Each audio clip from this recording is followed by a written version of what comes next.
I didn't mean to Clean interrupt. as it want to be.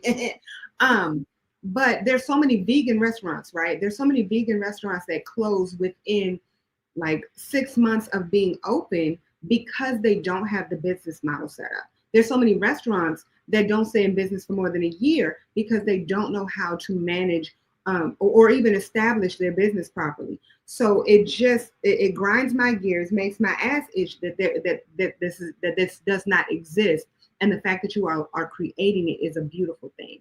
So that is Oh, just that part. thank you for that. And then I'm looking at the comments and then we're going to get out of here. When they're talking about DEI and what it do and what it don't do, and Brian Stanklin talking about, Trump 2024, that showed daddy. Actually, that showed massa. But anyway, I do want to share with you, Brian Stanklin, just some facts about DEI. Can you go through those slides for me real quick? I'm trying to do something on the side. Where do you see where it says innovation? You see that over there to the side? Yes, ma'am. All right, here we go. Read it for me. Oh, you want me to read it? Oh, innovation and agility. A study found that 30% of nascent organizations reported that DEI efforts extensively and positively impacted their agility and innovativeness, with another 68% observing a significant positive effect. You want to talk about that a little bit, or you just? Oh, you want me to just read Go that? to the next. Yep. All right. Employee engagement. Inclusive workplaces see higher levels of employee engagement, with 80% of millennials reporting active engagement when their companies foster inclusivity. All right. Next one. Financial outperformance. Companies with diverse and inclusive workforces are 35% more likely to outperform their competitors. Market expansion. Organizations with diverse teams are 70% more likely to capture new markets, indicating a strong link between diversity and market growth. Profitability. Companies in the top quartile for board gender diversity are 27% more likely to outperform financially than those in the bottom quartile. Do you want to say something about that?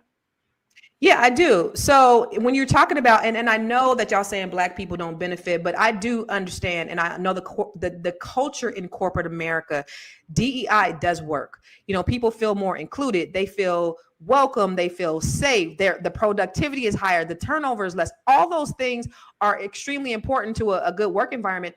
And I'm telling you, as the broker of a real estate, a really successful real estate company, one of the things that was extremely important to me and where I took my core values from, y'all, is what I learned when I worked at those companies that really celebrated diversity. And the companies, I'm fortunate enough to be from the Silicon Valley, where diversity is celebrated, where they know that, listen, we have higher profitability. We have, our workplace is much better. People feel safe. People feel comfortable. They feel valued.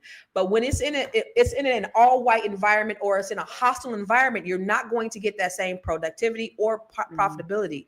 So that's important. And that's what the whole efforts of DEI is. It's just not trickling down to us in the way that it needs to be. But I think that's partly our fault. I think it's partly our fault is because we've allowed everybody to get a piece of our civil rights. Now, our civil rights that our ancestors and our people fought for is now what everybody else rights. It's women's right. It's LGBT rights. It's everybody else's rights. And now we have to share them. And now they're the ones that are getting the benefit. And that's not fair. So while we have, strides to be made, it's still extremely important. Yeah, not to mention that it's just not a healthy environment to be in for us psychologically, just being in a space with people that don't look like you. We've seen studies and research that has shown like Black people being in all white